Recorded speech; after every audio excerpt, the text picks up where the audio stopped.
Báscula, el peso de las ideas. ¿Qué tal? ¿Cómo está? Muy buenas tardes. Les saludamos en este jueves. Es jueves de la báscula, jueves de gobernanza con el doctor Pablo Arredondo, a quien saludo esta tarde. Pablo, ¿cómo estás? Gusto saludarte y bueno, otra vez bienvenido de estar con nosotros en la báscula. Bueno, un tema importante. Muchas gracias, Pablo, por estar nuevamente con nosotros. Gracias a ti, Antonio, por la invitación nuevamente, como siempre.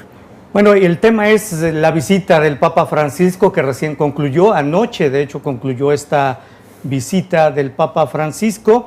Y bueno, algunos de los temas que trató él, que fueron muy importantes: el narcotráfico, la corrupción, la exclusión de los pueblos indígenas, también temas relacionados con la destrucción de la naturaleza en Chiapas, la situación de esclavitud laboral, así lo dijo él, a los esclavistas modernos, así se refirió en esos términos, a la situación laboral que hay en el país.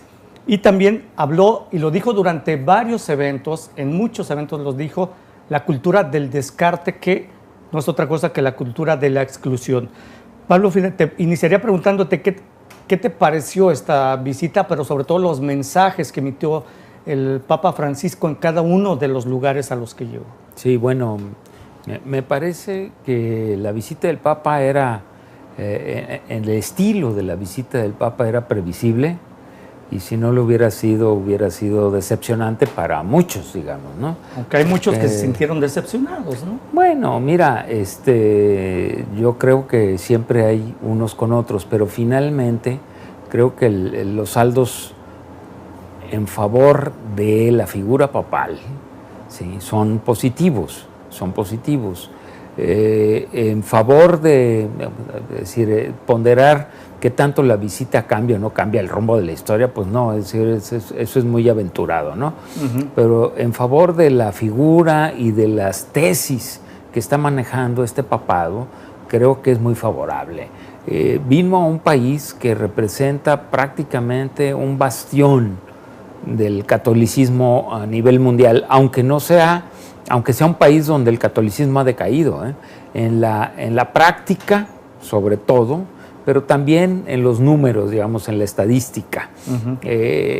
La proporción de católicos que hay ahora en México es mucho menor que la que había hace 30 años, por ponerlo en esos términos.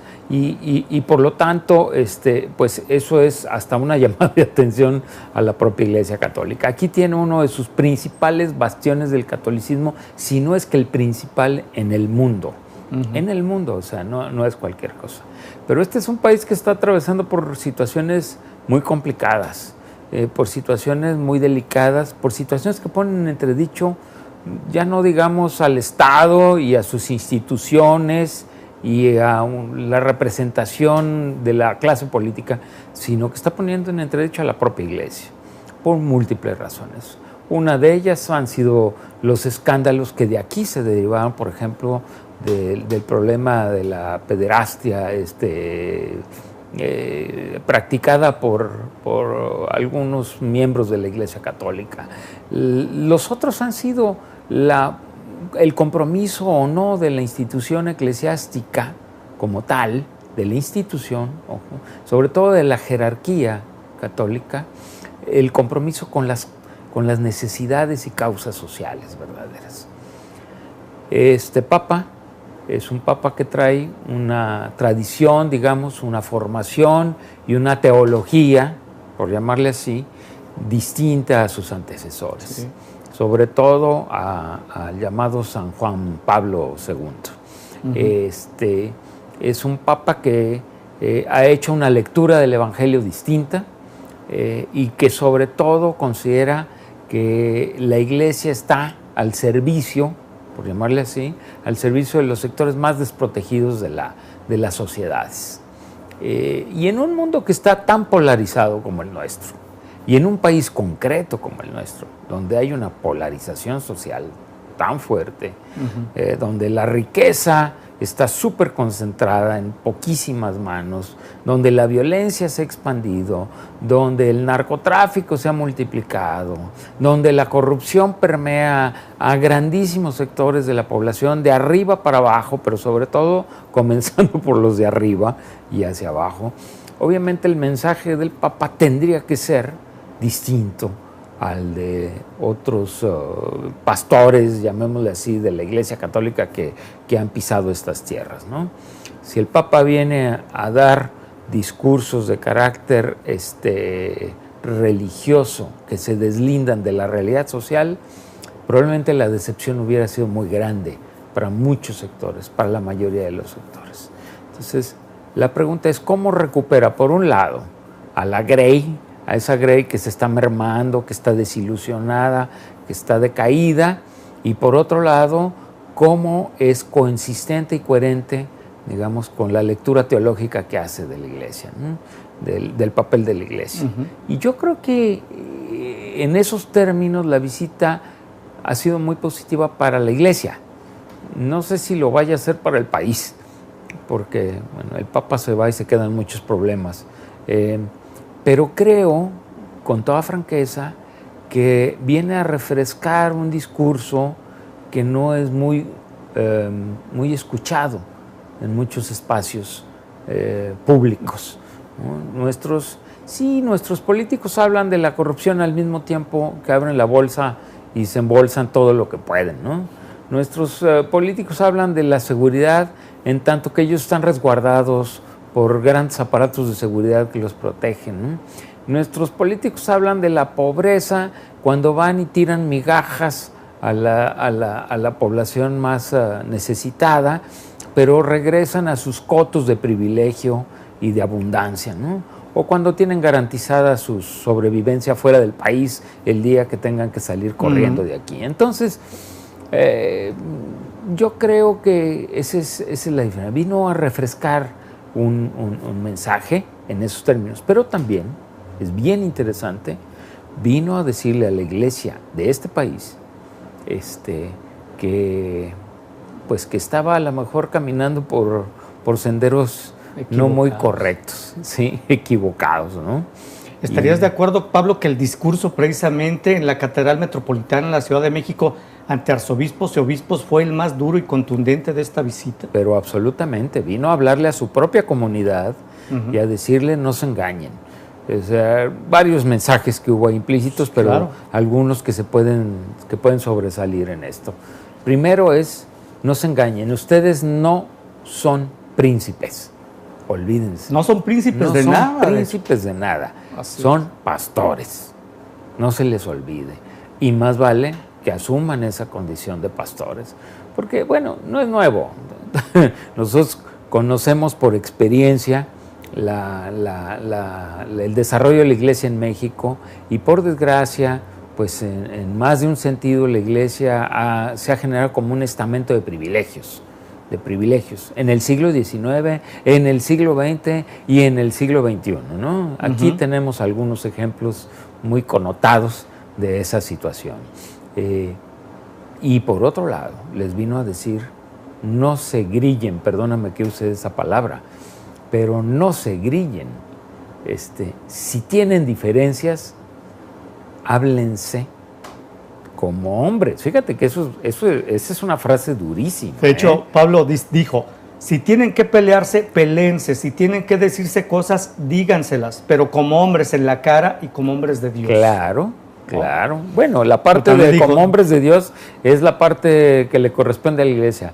Pero si se pasan de la raya, pues pídanse perdón y punto. Bueno, pero por lo pronto les dijo, si la Iglesia está en situación crítica en este país, no lo dijo así, pero implícitamente el mensaje iba ahí, si está en situación, si la Iglesia Católica, porque hay muchas iglesias, no nos olvidemos de eso, si la Iglesia Católica está en situación crítica, en parte es por las diferencias que hay entre su jerarquía.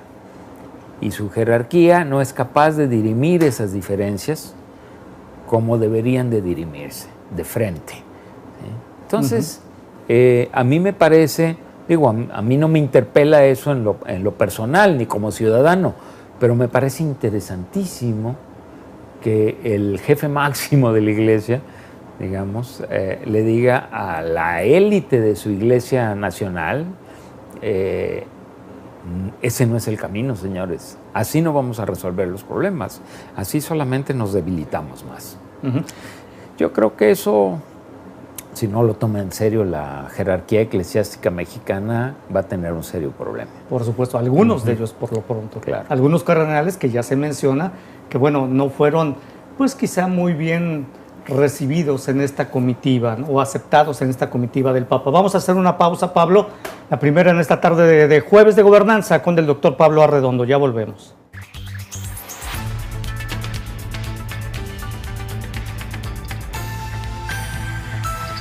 La báscula, el peso de las ideas. Continuamos en la báscula Jueves de Gobernanza con el doctor Pablo Arredondo. El tema es el análisis de la recientemente concluida visita del Papa Francisco a México.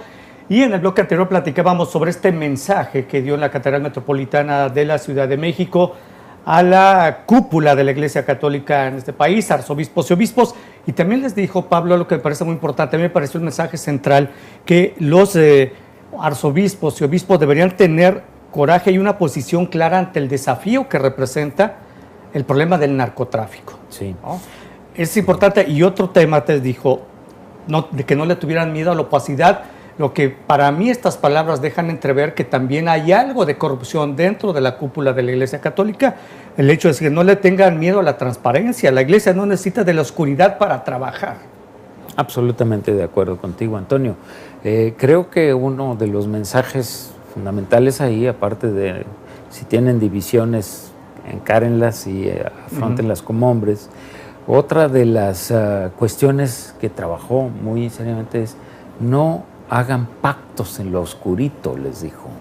Es decir, ¿qué es la corrupción en parte? ¿Cómo se manifiestan estas dinámicas de corrupción? En todas partes, digamos, en la clase política y en la eclesiástica y hasta en la sociedad civil, si lo quieres poner sí, así, ¿no? Claro, por es decir, es el pacto por abajo de la mesa, es el pacto en lo oscurito.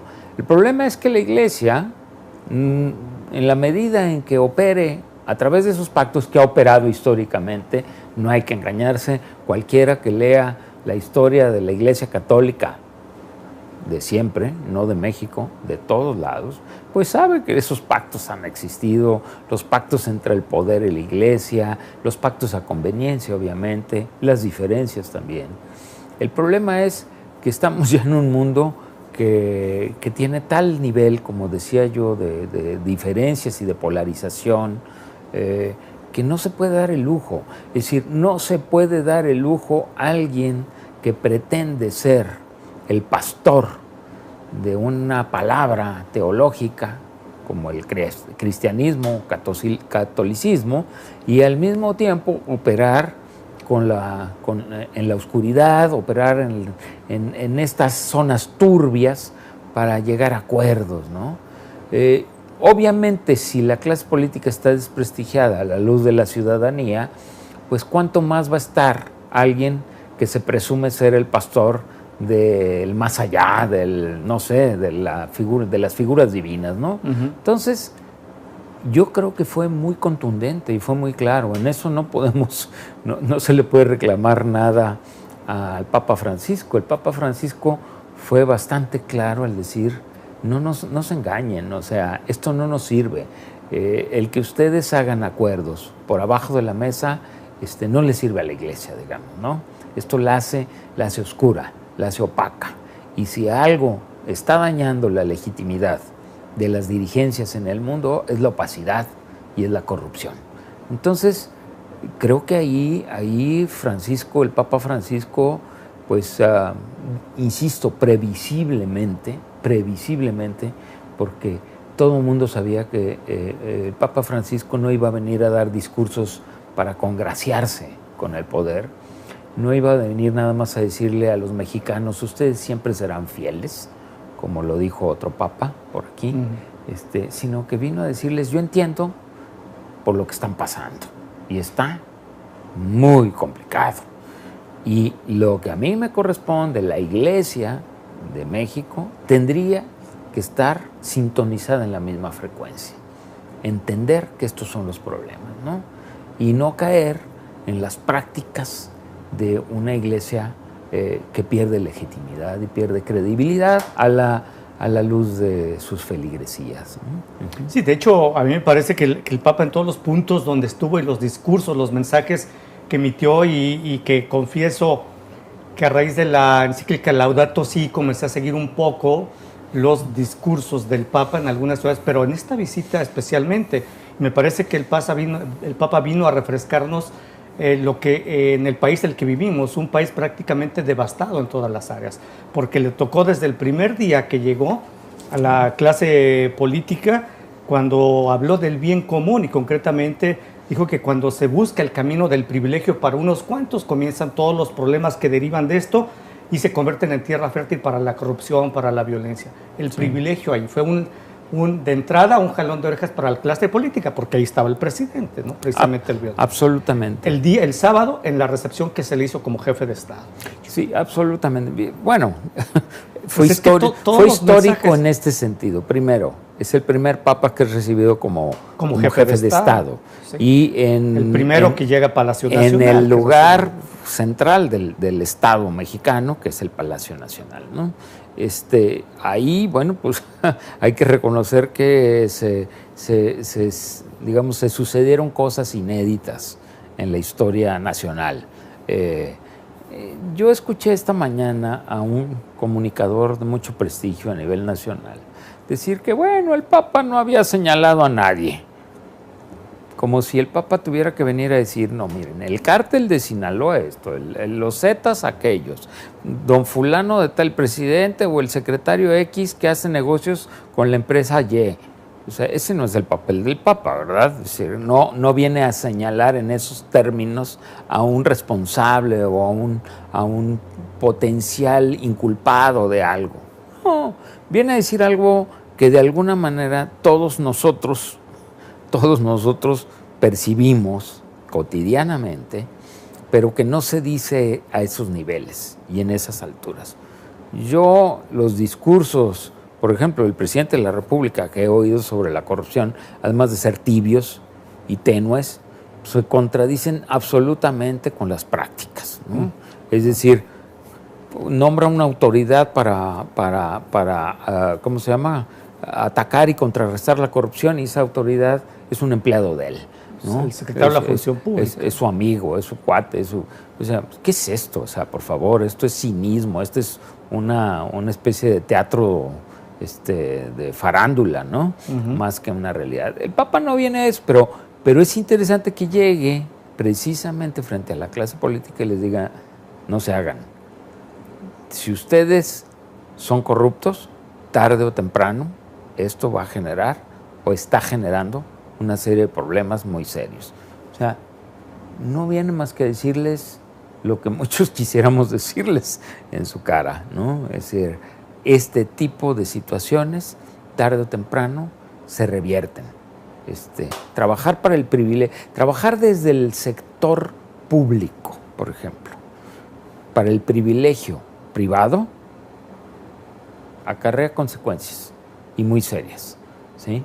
Es decir, no nada más el enriquecimiento de unos, sino una descomposición social. Entonces, pues ahí están las cosas, ¿no? Y en Chiapas, Pablo, por ejemplo, ahí habló de la situación, dijo, sería importante que todos hiciéramos una reflexión y le pidiéramos perdón a estas comunidades indígenas que han sido despojadas, que han sido excluidas a lo largo de los años y que prácticamente han sido despojadas de sus pertenencias y de las riquezas naturales que tienen. Y en ese punto también en Chiapas dijo, es ya imposible ocultar la crisis ambiental que estamos viviendo por la destrucción de las zonas. Lo dijo en un lugar estratégico, Chiapas, que está siendo devastada en algunas zonas. Y lo pudo haber dicho en Quintana Roo, sobre todo en Cancún, que ahora se dedican a desaparecer de la noche a la mañana, ¿no? Manglares. Pero se pudo haber venido a Los Colomos y pudo haberlo dicho en muchos lugares, sí, del estado de Jalisco y de cuántos lugares de los estados de la República donde estamos de veras devastando nuestros recursos naturales. Los estamos destrozando. Yo no sé cómo llamarle a eso. Digo, los católicos a lo mejor le podrían llamar un pecado ambiental, ¿sí? Pero en realidad es un atentado contra nosotros mismos, contra la sustentabilidad, digamos, general. No estoy hablando contra la fortuna de uno o dos diputados del Partido Verde que se dedican a hacerse ricos destrozando lo verde, incluyendo el diputado que tenemos en nuestra que localidad, el presidente del Congreso, patético diputado que tenemos en nuestra localidad, sino de muchos diputados llamados verdes y de los no llamados verdes que dan cualquier cosa por llenar sus bolsillos y destrozar el medio ambiente. Esa es la verdad. Entonces yo creo que la Iglesia se está poniendo las pilas. Digo, ahí hay que reconocerle a Francisco que fue el primero que hizo una encíclica dirigida a este problema, abordar el problema del medio ambiente, ¿no? Así es, El problema del medio ambiente ya no es ni siquiera hipótesis, es una teoría comprobada. Acaban de manifestar los organismos que saben de estas cosas que este ha sido el invierno más caluroso que ha tenido el mundo desde que se tiene registro. Es decir, esto de que la Tierra se está calentando global no es broma. Está comprobado que en poquísimos años, muy pocos años, el polo norte se derretirá en cierta etapa del año. Entonces, bueno, perdón, eso no es cualquier cosa, ¿sí? Todo eso acarrea consecuencias en el clima, obviamente, en las cosechas, en un montón de cuestiones que tienen que ver, en la sustentabilidad de especies que están desapareciendo y que van a seguir desapareciendo, en la calidad del aire que respiramos. Bueno, que una iglesia se preocupe por eso me parece muy pertinente. Cualquiera, no tiene que ser la católica. Sí, no. Cualquier iglesia que se preocupe por el problema del medio ambiente está cumpliendo con una labor de veras religiosa en el mejor sentido de la palabra. Así es. Y de hecho te iba a contar, Pablo, que en la encíclica Laudato Si, de hecho el Papa sí considera como toda la situación de atentado al medio ambiente la situación que se registra en el mundo. De hecho lo considera un atentado a nuestra casa común, que es la Tierra, ¿no? Así es. Muy bien. Pablo, vamos a hacer una pausa, la segunda en esta tarde de Jueves de Gobernanza con el doctor Pablo Arredondo. Ya regresamos.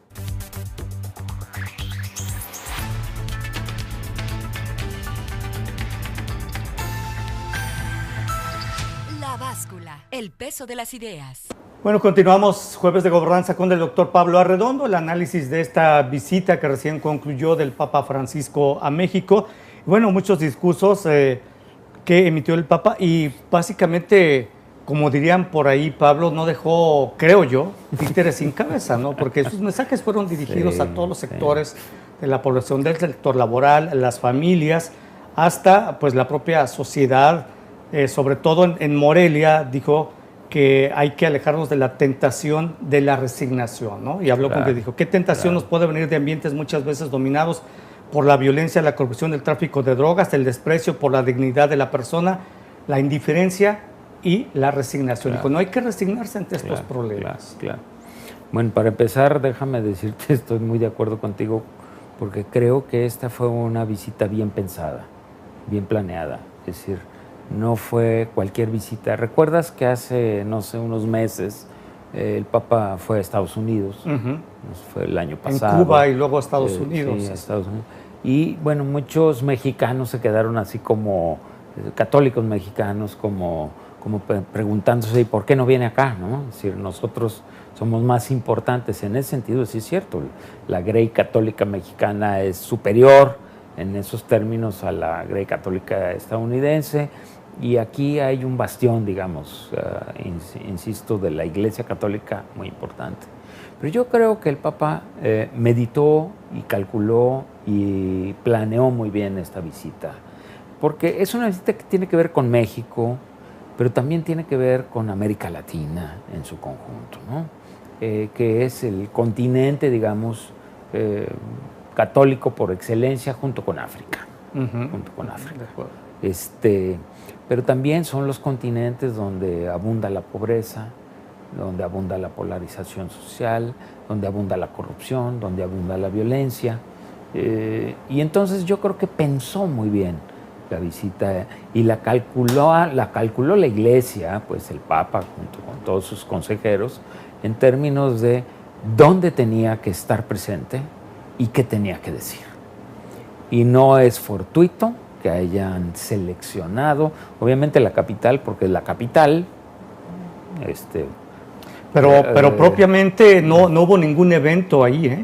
Propiamente si acaso la recepción como jefe de Estado. No, y la visita a la Basílica de Guadalupe, que tiene un peso simbólico. Y a la Catedral Metropolitana, en el mensaje a los obispos. El mensaje a los obispos en la Catedral Metropolitana fue un mensaje a su clase política, llamémosle así, ¿no? Junto con la otra clase política que estaba enfrente en el Palacio Nacional.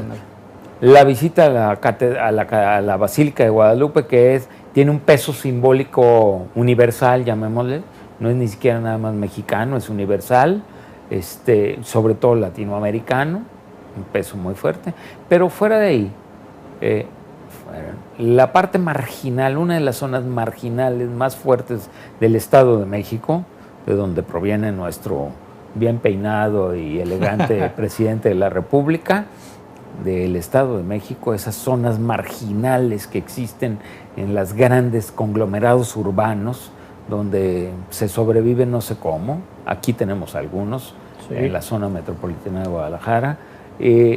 Evidentemente, Michoacán, que es una zona de conflicto permanente, tremendo, donde la violencia se desbordó. Chiapas, donde la presencia indígena no es porque sea única, pero es simbólicamente muy importante, no en vano. Ahí está el bastión todavía del Ejército Zapatista de Liberación Nacional. Y además un estado, Pablo, donde el porcentaje de católicos es menor que todo el país, donde está reduciéndose. Donde está perdiendo feligresía la Iglesia Católica. Ahí está perdiendo feligresía, pero donde ha habido o donde hubo en su momento la presencia de autoridades católicas, ¿sí? Como fue la del obispo Samuel Ruiz, que fue desdeñado por la jerarquía, por el resto de la jerarquía católica mexicana. Yo creo que fue una recuperación de eso. El Papa Francisco lo reivindicó, Pablo, en el momento en que él oró precisamente ahí en la Catedral de San Cristóbal de las Casas. Totalmente, hay un acto de reivindicación hacia la figura de un pastor que estaba absolutamente identificado con la población indígena de Chiapas, ¿no? Entonces, bueno, por eso habló. Por otra parte, ¿sí? Su visita a Ciudad Juárez no es fortuita tampoco, ¿no?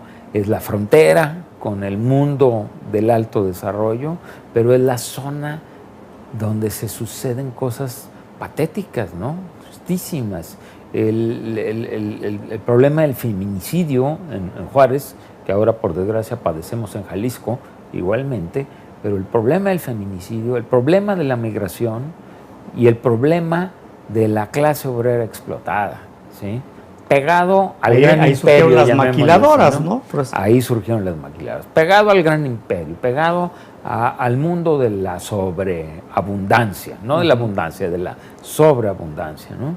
Y yo creo que estos espacios fueron estratégicos, bien calculados, y los discursos igualmente bien calculados. En ese sentido, la visita puede considerarse una visita muy exitosa en términos de dónde y cómo tenía que estar el Papa, qué era lo que tenía que decir. En ningún momento, y a pesar de sus discursos muy, muy radicales, llamémosle, para ciertos sectores, en ningún momento excluyó a nadie. Porque lo mismo se reunió con indígenas, se reunió obviamente con su comunidad, con las monjas, con los curas, con la alta jerarquía, con los jóvenes, con los indígenas, con los presos, ¿sí? Con los empresarios, con los trabajadores, con la misma clase política nacional. O sea, realmente fue muy, muy bien pensada la visita, ¿no? Muy bien pensada. Los resultados son complicados, ¿no? Tampoco uno puede decir, pues esto va a cambiar el destino de la historia, no lo puede cambiar. Y va a cambiar la actitud y las acciones, ¿no? La forma de actuar y de operar de la clase política y gobernante. De que fue distinta a las visitas anteriores de otros papas. Fue muy distinta. El discurso fue otro, también es muy importante, hay que recuperar esta cuestión, ¿no? Finalmente se trata, como lo han dicho quienes conocen de estos temas, pues de un papa reformista Papa que está convencido que o la Iglesia cambia o se queda atrás y va a empezar a tener más problemas de los que ya tienen, ¿no? Por ejemplo, ¿cuántos católicos puede sumar en el mundo? Cada día suma menos. La Iglesia cada día tiene menos influencia en esos términos. Está metida en escándalos muy serios, ¿no? de abusos, de esto. Está en entredicho su manejo financiero. Si la Iglesia está no en una situación sencillita, como dirían los argentinos, no es sencillita. Como se expresara él mismo, ¿no? Como se expresaría él mismo. Está en una situación crítica y está haciendo una apuesta. La apuesta es la única manera de recuperar la institución y de no dejar que se caiga es reformándola. Y reformarla no es nada más cambiar a un obispo por otro, a un cardenal por otro, porque hasta eso, digo, es así de la historia de la Iglesia, también es como en la clase política. ¿A quién apoyas para que sea gobernador? ¿A quién apoyas para que sea presidente municipal, diputado, senador, etcétera? Bueno, es estas lógicas, ¿no? Yo pongo a mis piezas, pongo a mis cuates, pongo a mi gente. Pero aquí no es si pongo a mi gente o no, ¿eh? Aquí es, más allá de tu gente, ¿quién sirve para el proyecto? ¿Quién realmente sirve para un proyecto de reforma? Eso también lo hemos visto en las clases políticas de vanguardia, ¿no? Es decir, las clases que en un momento dado deciden hacer grandes reformas tienen que sustentarse en otras lógicas, no en las viejas lógicas, ¿no? En las viejas lógicas corporativas, clientelares, en fin, esas a la larga te llevan al fracaso. Entonces el reformista, que de alguna forma es considerado el Papa actual, tiene que operar en otras lógicas de discurso y de actuación. Yo creo, es un Papa ya grande, por cierto. 79 años. 79 años, se ve muy bien, muy fuerte, pero no deja de estar ya en una edad avanzada. Pero si le dan tiempo, puede que nos dé todavía muchas sorpresas. Puede. ¿Sí? Y ya las ha ido dando poco a poco, pero si le dan tiempo, puede que haga cosas más interesantes para la propia Iglesia, ¿no? Sí, incluso para el país, porque no se descartan nuevas visitas del Papa en el futuro, ¿no? No, pero insisto, el destino de la Iglesia Católica Mexicana, tarde o temprano, tienen que considerarlo quienes están ahí, está atado al destino de la Iglesia Católica Universal. A la Iglesia le va mal universalmente, no creo que le vaya bien aquí, ¿sí? Y a final de cuentas, o la Iglesia entra en sintonía con la realidad o pierde, que es lo que ha venido pasando en México. Sí, sin lugar a dudas. Pero lo que tú mencionabas, los discursos pronunciados estratégicamente en los lugares adecuados. Michoacán, por ejemplo, un estado básicamente que estuvo disputándose por los cárteles del narcotráfico, donde surgieron los guardias comunitarios. Y bueno, ahí donde estuvo, por cierto, el expresidente Felipe Calderón, cuando en su sexenio empezó esta situación de guerra contra el narcotráfico, ahí el Papa fue bien claro, y ante reunión de los jóvenes, pues simplemente dijo, es mentira que la única forma de vivir, de poder ser joven, es dejando la vida en manos del narcotráfico. O sea, un discurso claro y contundente hacia los jóvenes en un punto, ¿no?, donde surgió precisamente los problemas casi el narcotráfico en todo el país, pero en Michoacán también, sí, concretamente. Sí, a mí en lo personal algo que me parece... Sí, Pablo, pero me están pidiendo un corte. Vamos, regresando de la pausa, continuamos ya con la parte final de este análisis de la visita del Papa Francisco a México, y quisiera tocar unos puntos. Te preguntaría antes de la pausa, ¿qué le faltó decir al Papa en México? Ya regresamos.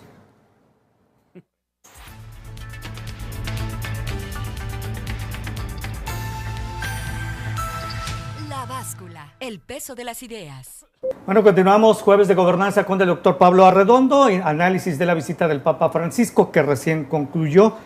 Y bueno, Pablo, estabas haciendo un comentario y yo dejé en el aire ahí una pregunta. Sí. ¿Qué le faltó decir al Papa? No, bueno, yo antes sí, de responder a tu pregunta quería decirte que a mí me parece un espectáculo extraordinario ver a la clase política nacional, como ver a la jerarquía eclesiástica, rendirle pleitesía al Papa cuando el Papa los está de alguna manera ubicando no se engañen, o sea, ustedes son parte del problema. Y ver cómo operan como si estuvieran en campaña. Tomándose las fotos, a mí las ayer selfies. Esas escenas en la despedida del Papa me parecieron patéticamente tristes, ¿sí? Ver a un buen sector de la clase política ahí haciendo antesala para aparecer en las pantallas, para aparecer en las fotos, para decir aquí estuvimos, estamos despidiendo a esta gran figura, a nosotros. ¿Y el Estado laico, Pablo? Esa es la otra cosa, el Estado laico, ¿sí? ¿Y qué ganan estando ahí? Con toda franqueza. ¿A quién? Es más, y en realidad, ¿a quién le interesa que estén ahí? ¿Sí? Pero bueno, hay que llevar agua al molino, finalmente, y entonces, pues cualquier cosa sirve para sumar a tu popularidad, entre comillas, y a las ventajas de estar visible en los momentos más importantes. Oye, hasta AMLO, hasta López Obrador, cuando llegó también se subió, ¿no? A través de Twitter. Hablo de todos. El beneplácito por su visita. Hablo de todos, ¿sí? Hablo de todos. Todos pretenden aprovechar esa situación. Bueno, ojalá los ciudadanos sepamos diferenciar, distinguir unas cosas de otras. Ojalá. No estoy garantizando que así va a ser, pero ojalá que sí sea. Luego, por otra parte, bueno, hay cosas que, digo, el Papa no podía decir ni hablar de todo. Habló de lo que consideró estratégicamente importante para estar en México, pero en efecto, por ejemplo, bueno, hay muchos temas que podían o hubiéramos querido que se abordaran. Por ejemplo, el problema de, qué sé yo, el problema de la pederastia en la iglesia. En efecto, no se abordó como tal. ¿Y qué tal si se abordó en privado? Es probable, es decir, el Papa no es ajeno a eso. Claro. Es obvio que él fue testigo de lo que hizo en un momento dado el padre Maciel y de todas las consecuencias que eso acarreó, pero no nada más Maciel y sus legionarios de Cristo, sino, bueno, de lo que ha pasado en otras partes del mundo, en la Iglesia Católica estadounidense y en tantos otros lugares donde, por desgracia, han brotado los escándalos y las realidades de una iglesia, de figuras de autoridad que han abusado de las mismas, con los peores, con los más pequeños, ¿no? Es decir, con los más indefensos, ¿no? Yo creo que a la larga el Papa va a tener que abordar, si le dan tiempo, el serio problema. Si lo dejan, también podemos. Si lo dejan, porque bueno, la Iglesia Católica no es una perita en dulce, es peor que cualquier partido verde que te puedas imaginar. Sí, que ya es mucho decir. Que ya es mucho decir. El problema del celibato sacerdotal, el problema del papel de la mujer en la iglesia. Es decir, no basta nada más hablar de la forma en que la mujer ha sido, por desgracia, victimizada en la sociedad, porque sí lo ha sido, sino hay que decir, bueno, ¿y qué papel le da la iglesia a las mujeres en su propia organización, ¿no? Hay otras iglesias, la anglicana, que están poniendo el ejemplo, ya tienen obispas, o sea, no solamente mujeres que practican el sacerdocio, sino tienen autoridades como mujeres. Bueno, y la Iglesia Católica se va a quedar ahí frente a un mundo donde el 52% de los habitantes del mundo, o por lo menos de algunos países del mundo muy importantes, son mujeres, donde la mitad o la mayoría, poco más de la mitad de los habitantes son mujeres. ¿Cuál es el papel de la mujer? Yo creo que, bueno, eso no sé si lo tenía que tratar aquí, pero a final de cuentas, tarde o temprano lo tendrá que encarar. El celibato, el papel de la mujer, el concepto de familia. No vale engañarse. Ojalá el imaginario de familia que tenemos o que se nos ha inculcado o que se inculcó por años existiera en la realidad. Pero en este país hay una gran cantidad de familias que son monoparentales y fundamentalmente encabezadas por una mujer. Esas son familias. Hay familias de parejas del mismo género. Esas son familias. Es decir, hay familias que se estructuran a partir de los lazos de amistad entre gente que está abandonada por todos los demás. Esas son familias. Hay muchos tipos de familia, que la Iglesia, que es muy dada a hablar de la familia.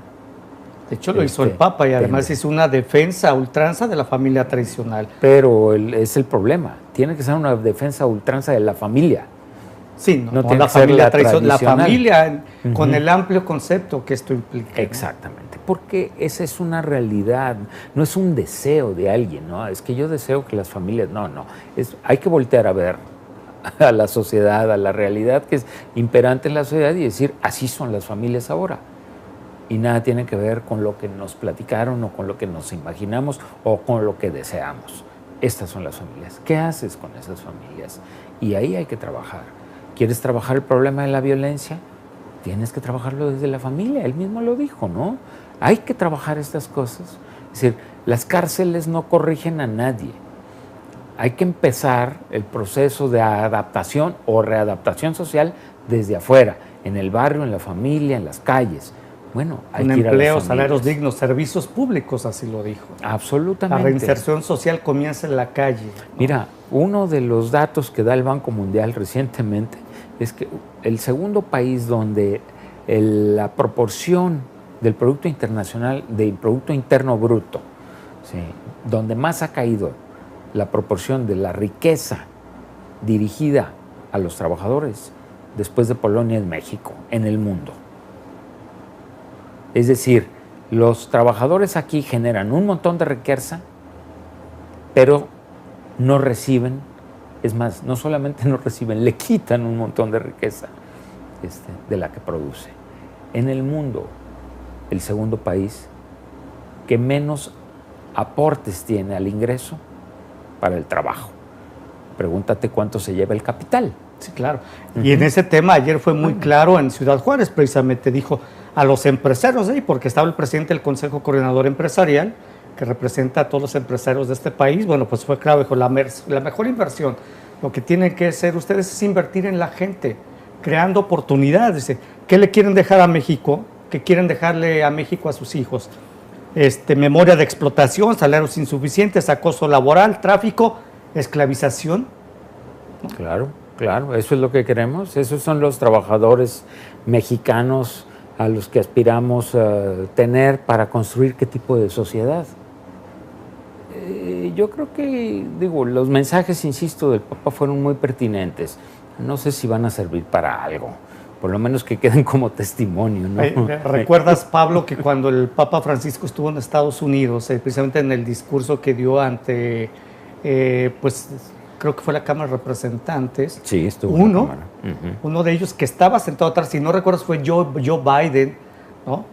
No sé si fue él o algún otro, lloró precisamente durante el discurso y posteriormente renunció a su cargo. Sí.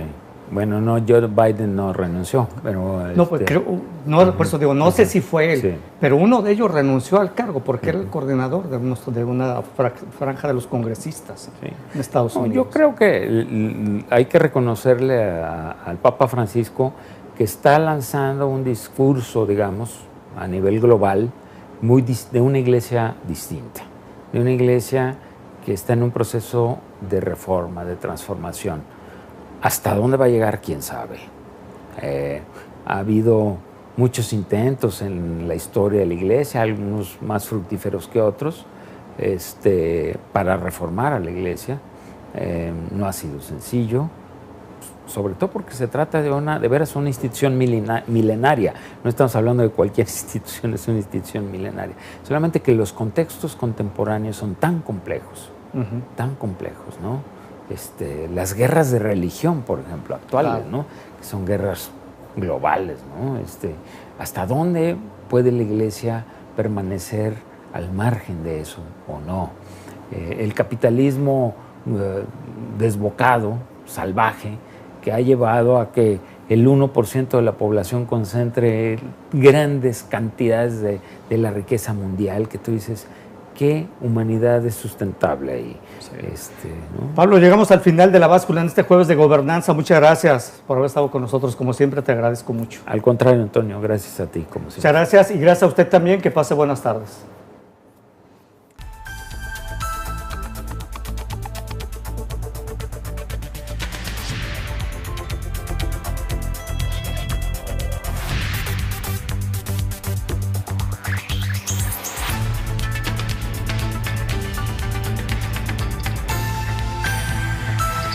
La Báscula, el peso de las ideas.